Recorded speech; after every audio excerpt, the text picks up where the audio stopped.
Hello everyone, this is Alan from Mystery MTG. Today we are talking about NFTs. Now this topic is very complicated. It's something that a lot of us don't really know anything about.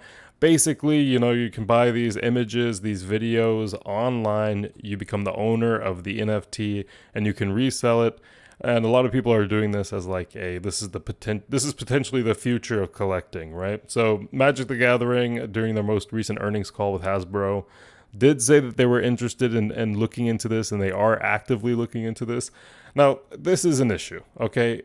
Okay, and I know this is going to be probably controversial, but how about let's fix the printer issues before you start getting into NFTs, okay? How are you going to do all of this stuff? I mean, they're talking about D&D and Magic the Gathering. Both the profits are raised up in the double digits annually. So all this money is coming in, and where is it being spent? Okay, I know you want to make a ton of money, but at the end of the day, there are still a bunch of quality issues with Hasbro. There's a bunch of customer service issues with Hasbro. Have you ever tried to get a card replaced? Have you ever had an issue with the printing quality of your secret layer? Getting it replaced or getting something done about it is not easy. It takes a long time.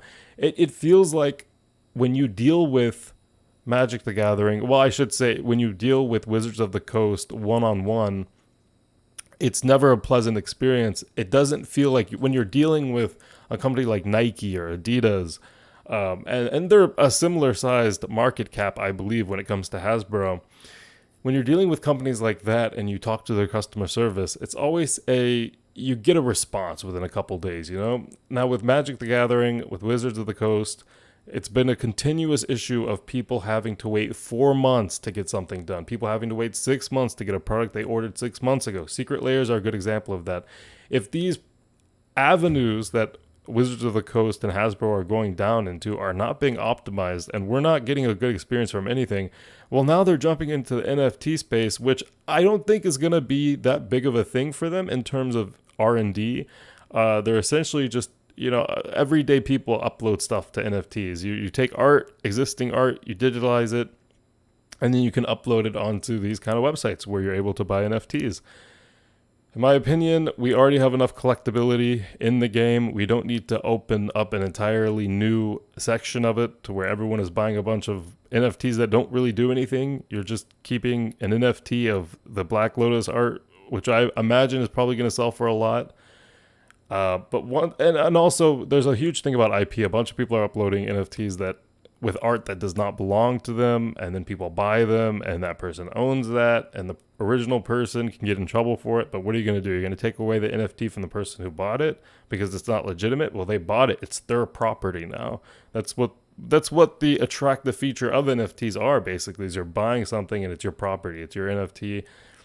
It gets very complicated. I just think if Magic the Gathering and Wizards of the Coast as a whole is growing this quickly, let's fix all of the kinks that you have right now with the secret layers, with the quality issues. I mean, look at Commander Legends. That was a recent set, and that was just trash. It was terrible. Absolutely. Fix the printer issues, too. Invest into that stuff. Invest into making the card game, which I know they're kind of doing a managed decline for, basically. But invest in the card game to where the quality is good enough, and then you can move on into the other stuff. If you want to make NFTs, fine, but do it once your printers are up to date. Do it once the quality of the singles is nice, the foiling is consistent. Do it when MTG Arena has a rapidly growing fan base, and you're not using predatory tactics to get people to spend a bunch of money. Like gems, for example, to me, people are spending so much money with these gems because they don't know how much they're spending. They're buying a bunch of gems and then they're buying stuff, and there is no equivalent. You can't say one gem is like $5. You can't do that. It's just, and it also depends because they have different listings every day. Everything is muddied right now. At the end of the day, people like me, people like you, we just want to get a 100 card deck or a modern deck or a standard deck. We want to sit down and we want to play a game and we want to have fun. It's like if you're playing Call of Duty and every other day they're doing this, they're doing that. You can get these skins, you can get that. It feels so muddied. You can't enjoy the game. How am I going to go sit down and play a game of Call of Duty and half of it is me having to worry about what skins are involved and all these microtransactions?